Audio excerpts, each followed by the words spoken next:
Hello, literary genre students. This is Dr. Stevens, and I want to talk to you about the play by Oscar Wilde, The Importance of Being Earnest, and I want to talk to you about why it's in the course. So let me explain. And by the way, that's not all we're going to talk about. I want to talk about the play with respect to what we call the master narrative, but the master narrative comes from the reason the play is in the course. Well, here's the situation. This is a course in literary genres. We have a unit on drama, drama being one of the three major categories or genres of literature. In teaching drama, I usually like to include a comedy and a tragedy at least. Well, our tragedy is Hamlet, but our textbook, the Norton Introduction to Literature, did not have a comedy. So I had to look for one, and this being an online course, and because I didn't want to ask the students to go out and buy an extra book, I looked for something that would be in the form of an e-text or an electronic text that I could simply find on the internet. So it had to be an e-text, it had to be free, so I went out and started looking, and one of the plays that I knew would be a possible candidate was this one, The Importance of Being Earnest. It was available online in the Gutenberg texts format, or the Gutenberg texts are texts that are provided by the Gutenberg Foundation. And so I was able to find The Importance of Being Earnest. I was able to upload it to Blackboard and make it available to everybody. And besides, I happen to like the play. It fits the classic definition of a comedy, so it's a good example of a comedy, but there was a problem. And the problem was this. We are obviously a historically black university, and most of my students are African American, and this happens to be what you might call a thoroughly white Anglo play. That is, it's a play that is completely about a white Anglo culture. It's about the culture of late Victorian England. It seems to have no connection whatsoever with African American culture, and I think it's an exception in among all of the things that we do read in this course. Most of the things that we read in this course do come from what you might call white culture generally, but there is none that is thoroughly sort of in-your-face Anglo as The Importance of Being Earnest. So that was the problem. How do I justify asking students to read something that would seem to have so little connection with their own culture, the culture of Coppin State University, the culture of African America generally? So that was the difficulty. And I mentioned Victorian England. This is another aspect of the whole issue here. Let me just briefly mention, for those of you who might not be familiar with the history of England or European history generally, the Victorian period ran from the 1830s until the beginning of the 1900s, that is the beginning of the 20th century. It was a period that was over 60 years long. It is called the Victorian era because the reigning monarch, the Queen of England at the time, was Queen Victoria, and England was particularly prosperous during this period. This was the period that saw the peak of what we call the British Empire. And the saying that you might be familiar with about the British Empire was that the sun never sets on the British Empire, meaning it spanned the entire globe. There was no part of the world that was not in some way under British rule, and all of your major national or major ethnic groups, African, Asian, Indian, were under British rule in one form or another. So Britain was particularly prosperous and wealthy, and at the same time, it was a prosperity that was dominated by the rule of what we sometimes call Caucasians, we white people, if you will, and in particular Anglo, that is English. Very, very English, very, very white. So there you have it. That was the question that sort of faced me. All right, I'd like to read this play. I'm not sure how my students would relate to it because it does seem to be so gosh darn Anglo and so on.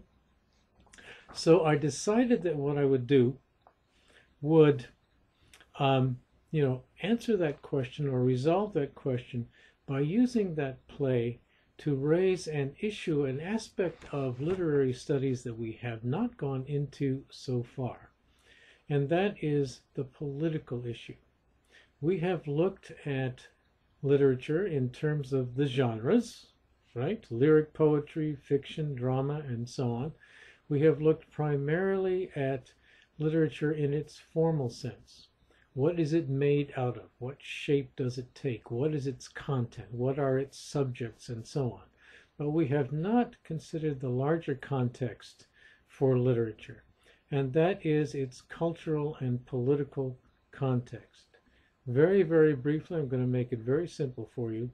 Literature does have a political aspect to it for the simple reason that it promotes unconsciously, sometimes deliberately, but very often unconsciously, it promotes the values, the culture of the people that it represents in that work of literature. So, for example, something like The Old Man and the Sea. Now, it was written by a thoroughly white author, Ernest Hemingway, but you wouldn't call that a thoroughly Anglo story, would you? Because the story is about a Cuban fisherman of Hispanic descent, right? It takes place in Cuba. The primary characters in the story are not white, they're not American. We've got Joe DiMaggio in the background, all right, but Joe DiMaggio himself is what? He's not Anglo, he's Italian American and so on, right? You see what I'm getting at?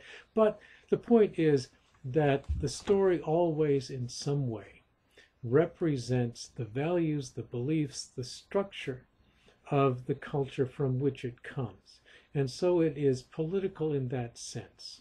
It promotes those political, not political, but those more general values.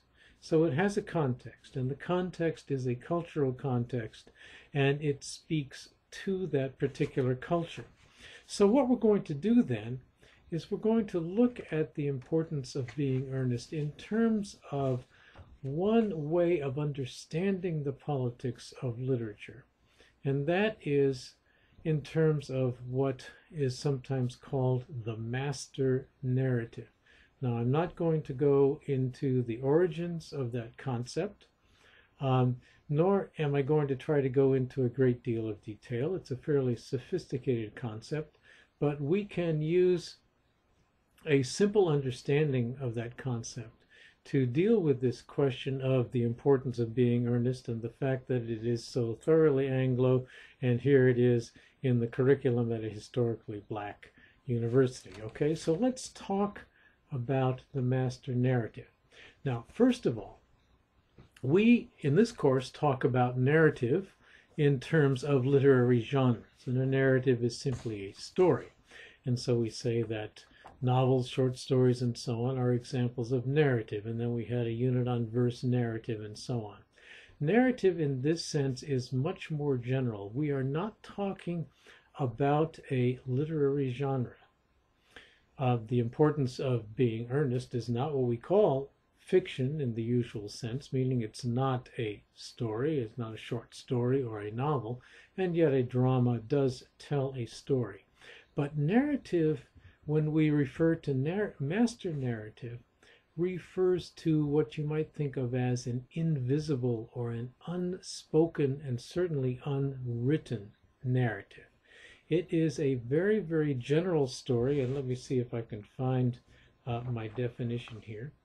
Okay, it's the untold story that explains the structure of society, that is the structure that is implicit in a society. And by structure, we're talking about the institutions, economic, political, religious, educational, social, the institutions that make up that society, the beliefs and the values of that society.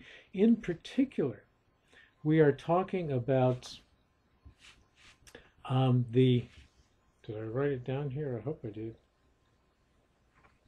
Okay.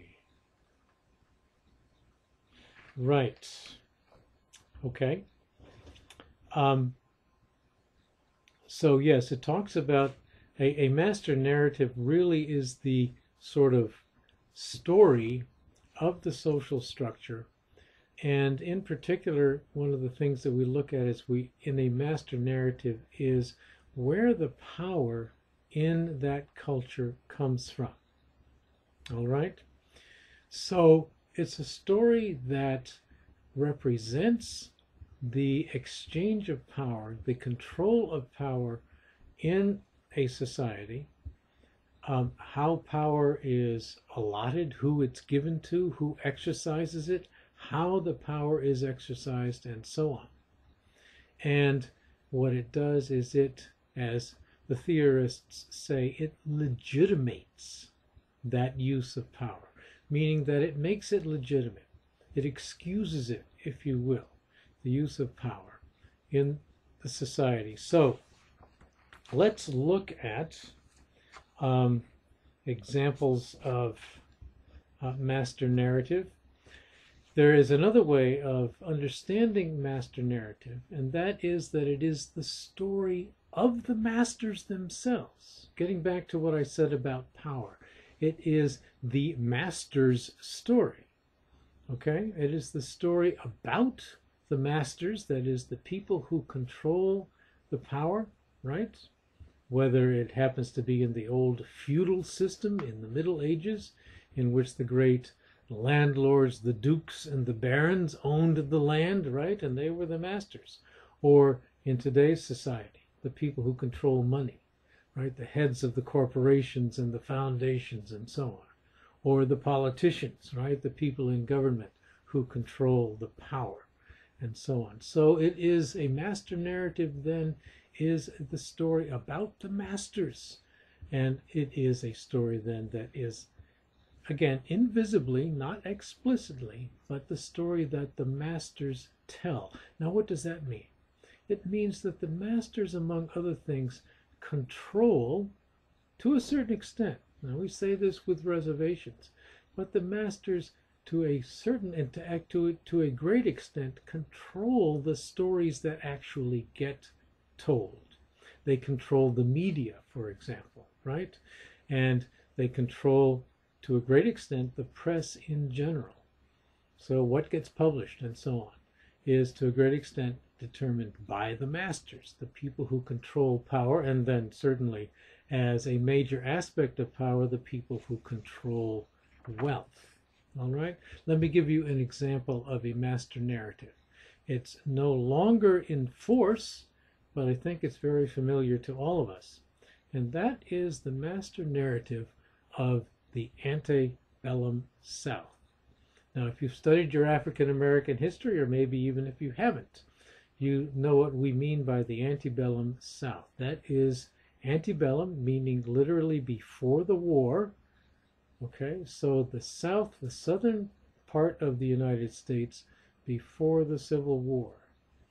Who were the masters? The masters were the landowners, right? The plantation owners. And so the master narrative of that culture was the narrative that basically said, in effect, we own land. It is good to own land. We are wealthy. Wealth is a good thing. We have great big beautiful homes. Beautiful homes are a good thing. We own slaves. All right? Slaves, ownership of slaves is right and good because it allows us to have this economy which keeps people employed, if you will, which keeps the economy prosperous and so on. All right? And as part of our narrative, we tell this story about how we got this land.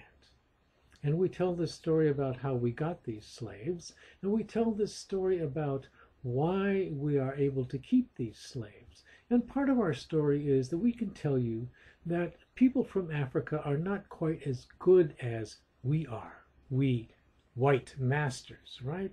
Because those people from Africa don't have all the culture and refinement that we have.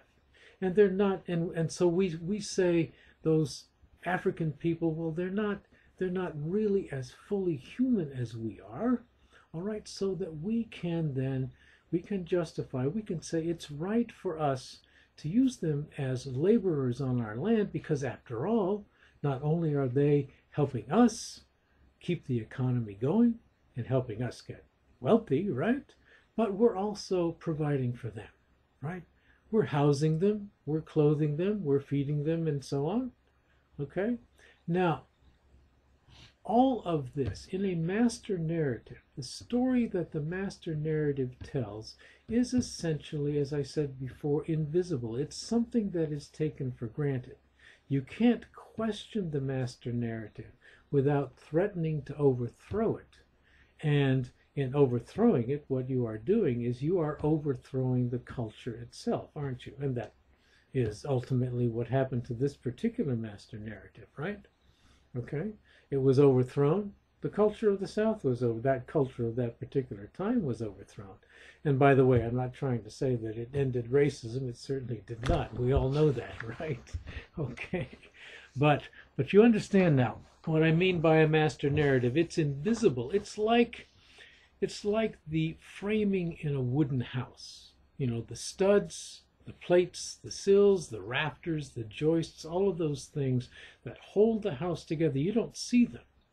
They are there, but you take them for granted. Well, that's what a master narrative is.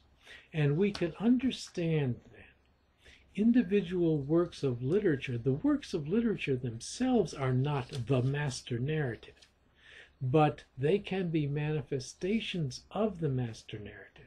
They are expressions of it. They take part in the master narrative. So they are a way of telling the master narrative in one form or another, depending upon what the story is. And so you can look at the story and you can say, okay, all right, let's read this play by Oscar Wilde, all right? And let's see what elements of the master narrative we can find in it. So let's look at that. We're going to looking at Earnest or the Portrait of Being Earnest as a master narrative. So it is then a portrait of a culture, and that is, as I said before, the Victorian culture of late 19th century England. The play is set somewhere in the mid-1890s, okay?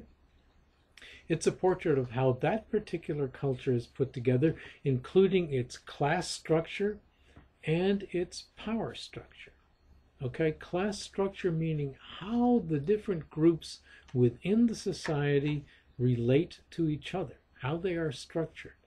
Okay, so that is another aspect of a master narrative. A master narrative, as in my example of the antebellum South, a master narrative talks about the different groups, the landowners, the tenant farmers, the poor white people, the slaves, and so on. It talks about the different groups within the society, and it assigns their place, and it justifies their place. So that's what we have in the importance of being earnest. All right, so you see a lot about how that particular culture is put together. If you have money, number one, then you have leisure. Okay, we have what is called a leisured class.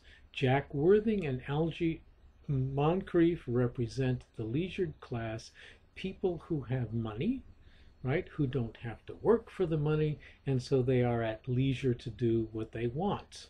And these people, this particular class of people, is at the top, and it includes the aristocracy. Okay, it includes the lords and ladies, the nobility, the aristocrats. So the importance of being earnest, among other things, is looking at money and how money is distributed. That's a very important aspect of this story.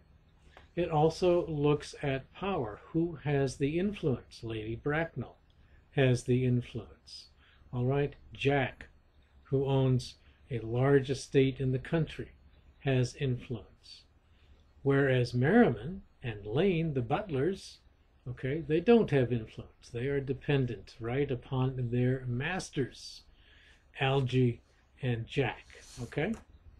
So we see the particular class and power and wealth structure of this particular society in the importance of being earnest.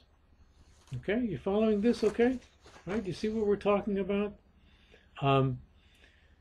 We haven't said anything about the comedy itself. We haven't said anything about the plot, right? We haven't said anything about the young ladies that these young men are in love with and so on, right? Because that is all there, but it is taking place on the structure that we're talking about, the structure of the master narrative. And the master narrative then justifies this particular structure. The master narrative takes it for granted that we're going to have young white males who are privileged, who hold the wealth, who hold the control of the wealth, who hold position in society, who get to say who does what, right, and so on. Okay, it's Lane who goes down to the market to buy the cucumbers for the sandwiches. It's Lane who takes care of Algy's wine cellar, and so on. Right? Do you see what I'm talking about? So we see all of this represented. We've got privilege, we have wealth, we have class, upper class, servant class, lower class, and so on. All right, we have all of these things, and we have a story that takes it for granted that it is right for Jack and Algy and Lady Bracknell and so on to hold the position that they have in society. Now, so we have that, and implicitly then, this master narrative also justifies the habits and the characteristics of the class that it represents. All right, so the activities, going to dinner, having fancy dinners, traveling at leisure, right, which Jack and Algy do, then holding dinner parties, this sort of thing. Their social activities, their behavior, all of these things that we see Jack and Algy and the others engaging in are then justified by the story. Okay, now it's very, very important to see what isn't there. When we're talking about the politics of literature and when we're talking about the master narrative, it's just as important to look at who is not there as it is to look at who is there. So, the importance of being earnest excludes almost everybody, all right? It excludes people of other nationalities. There are no Irish, right? There are no Italians, although there were certainly Italians in England at the time. There are no people from India. There are no Asian people. There are no African people. All right, so get back to the original problem that I was dealing with. A work of literature that seems thoroughly exclusive.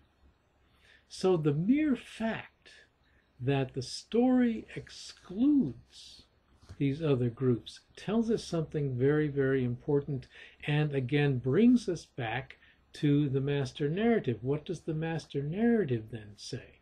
Well, the master narrative itself does not necessarily say there are not other groups of people. But one thing the master narrative will do is it will diminish the importance or the significance of those other groups.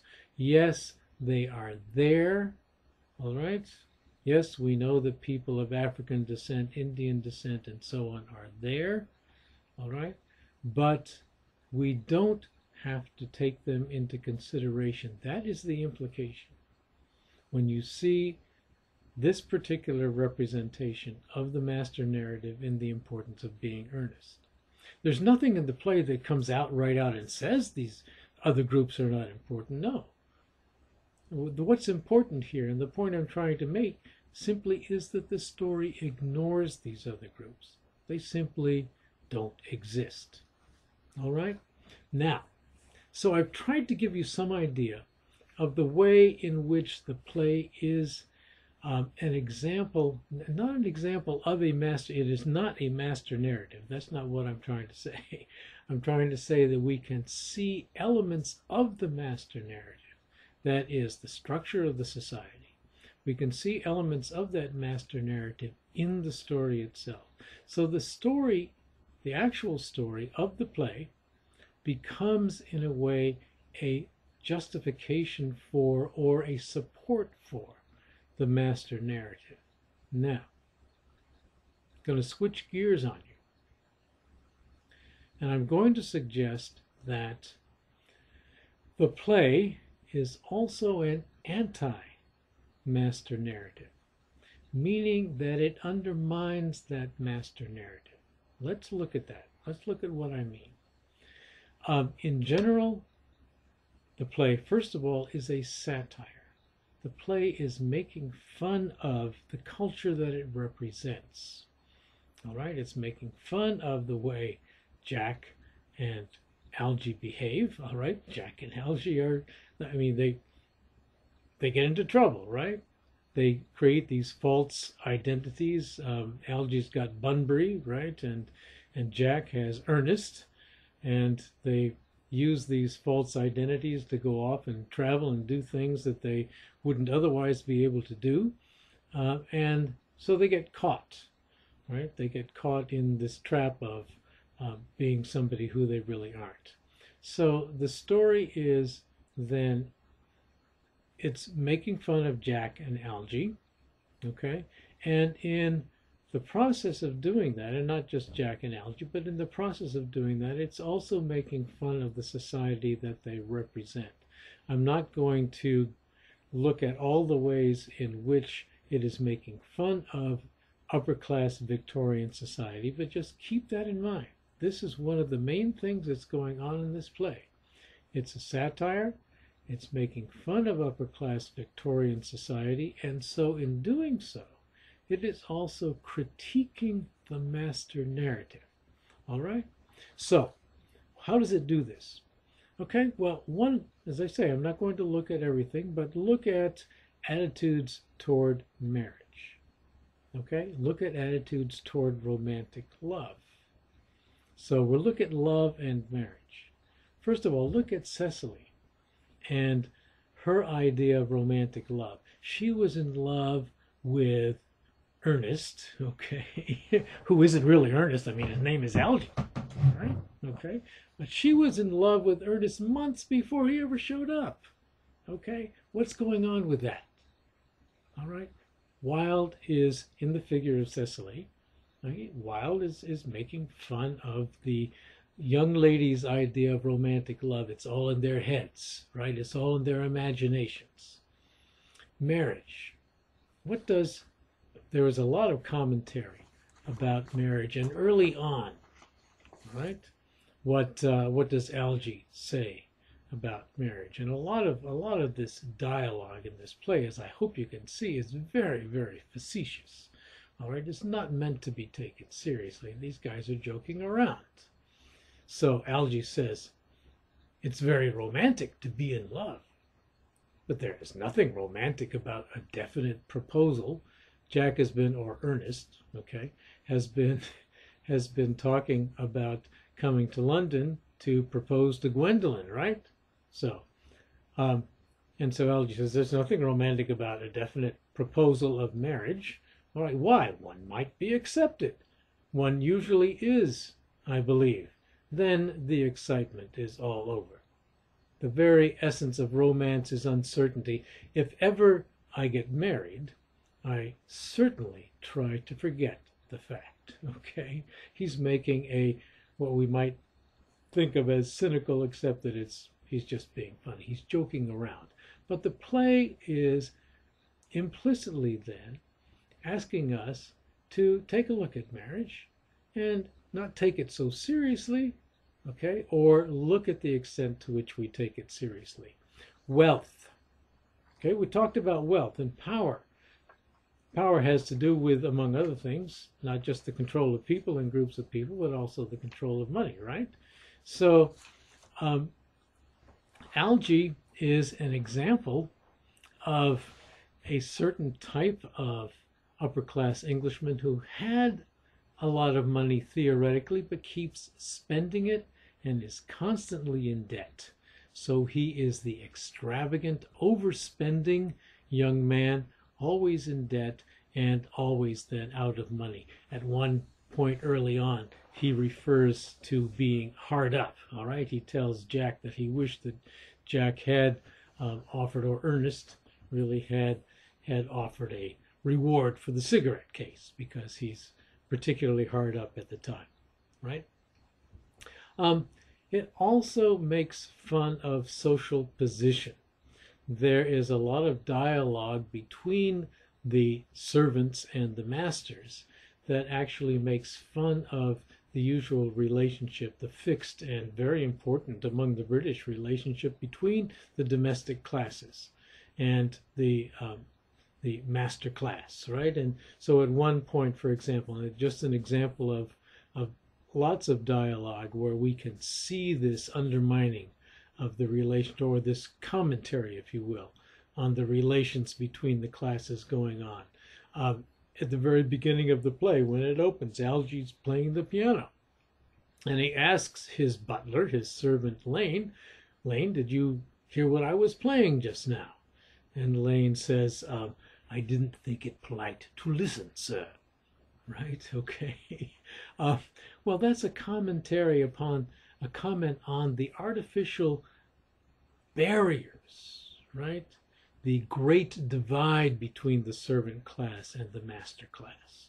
All right, servant class is supposed to pretend that they are not part of the lives of the master class. A lady's maid would be in the room where her mistress lives and sleeps and so on, and she would be in that room, and she would be taking care of her mistress's clothes. She would be helping her mistress bathe and get dressed and all of that sort of thing, right? And her mistress might be talking to her friends or other family members and so on, but the lady's maid essentially pretends that she doesn't hear anything, and is part of the code of the lady's maid, that she would never repeat anything that she happens to hear her lady say in the privacy of her room. You see what I'm talking about?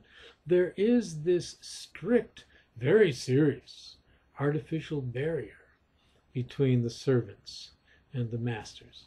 Well, this funny remark on the part of Lane is making a comment on that. So there is a way in which the importance of being earnest is an anti-master narrative, meaning simply that it is a critique of, a commentary on that master narrative, if you will.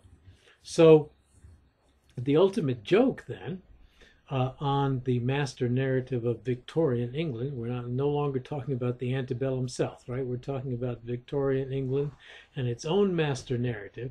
The ultimate joke on the master narrative of Victorian England is that Jack and Algy continually have to escape the master class in order to get what they want. They're always running away from their social milieu, if you will. They have to adopt false identities in order to go somewhere else and do what they want to do. But the irony is that they cannot do this without taking advantage of the privileges that they have as members of the master class, right? So in the end, although in the end we need to ask whether the play doesn't actually support the Victorian master narrative. And after all, as I pointed out earlier, it excludes everyone else. It excludes everyone who is not part of this particular social structure. It offers a critique of Victorian England and the Victorian upper classes. It offers a critique, but it does not offer an alternative. So, a few words then about the importance of being earnest and the master narrative. We will be discussing this in the second week of the unit on the importance of being earnest. So I look forward to seeing what you have to say on the subject. Thanks for listening.